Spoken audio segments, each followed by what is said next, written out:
सनातन परंपरा में फाल्गुन मास के शुक्ल पक्ष की अष्टमी तिथि से लेकर पूर्णिमा तिथि तक के 8 दिनों को होलाष्टक के नाम से जाना जाता है। इस वर्ष होलाष्टक 24 फरवरी 2026 से शुरू होकर 3 मार्च 2026 तक रहेगा।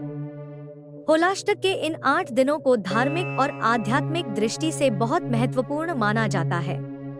यह समय कुछ कार्यों के लिए अत्यंत शुभ और कुछ कार्यों के लिए फलदायी होता है। आइए जानते हैं कि होलाष्टक में किन कार्यों का पालन करना चाहिए और किन से बचना चाहिए। होलाष्टक के 8 दिनों में करने योग्य कार्य: भगवान विष्णु की पूजा और मंत्र जप। हिंदू मान्यता के अनुसार होलाष्टक के दौरान जगत के पालनहार भगवान विष्णु की विधि विधान से पूजा और मंत्रों का जप करना अत्यंत शुभ माना जाता है। ऐसा करने से भगवान विष्णु आपके सभी कष्टों को दूर कर आपकी मनोकामनाओं को पूर्ण करेंगे। आर्थिक समस्याओं से मुक्ति के लिए विशेष साधना: यदि आप आर्थिक तंगी या ऋण से परेशान हैं, तो होलाष्टक के 8 दिनों में भगवान विष्णु और माता लक्ष्मी की पूजा करें। प्रतिदिन श्री सूक्त और ऋण मोचन मंगल स्तोत्र का पाठ करना फलदायी माना जाता है। होलिका पूजन: होलाष्टक में होलिका दहन के दिन शुभ मुहूर्त में होलिका पूजन करना चाहिए। मान्यता है कि यह पूजन जीवन की सभी व्याधियां और नकारात्मक शक्तियां दूर करता है और सुख सौभाग्य की प्राप्ति कराता है।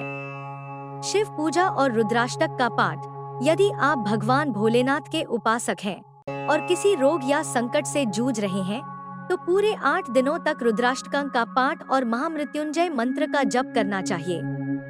यह उपाय सभी संकटों से उबारने और इच्छाओं की पूर्ति में सहायक माना गया है।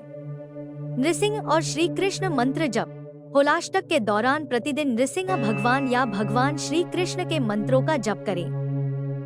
मान्यता है कि जो व्यक्ति इन 8 दिनों तक भगवान श्री कृष्ण की विधि विधान से पूजा करता है और अबीर गुलाल अर्पित करता है, उसे सभी प्रकार के सुख और समृद्धि प्राप्त होती है। होलाष्टक के 8 दिनों में निषिद्ध कार्य: मांगलिक कार्यों से बचें। होलाष्टक के दौरान किसी भी प्रकार के मांगलिक कार्य जैसे शादी, सगाई, तिलक, मुंडन, गृह प्रवेश, जनेऊ आदि नहीं करने चाहिए। ऐसा करने से कार्य में बाधाएं आती हैं और अशुभ परिणाम हो सकते हैं। व्यक्तिगत सावधानियां: इस अवधि में बाल और नाखून नहीं काटने की सलाह दी जाती है। सामाजिक और मानसिक अनुशासन: होलाष्टक के दौरान वाद विवाद से बचें और नकारात्मक लोगों से दूरी बनाए रखें। खानपान में संयम: तामसिक चीजों जैसे मांस, मदिरा का सेवन न करें। सरल, शुद्ध और सात्विक भोजन का पालन करें।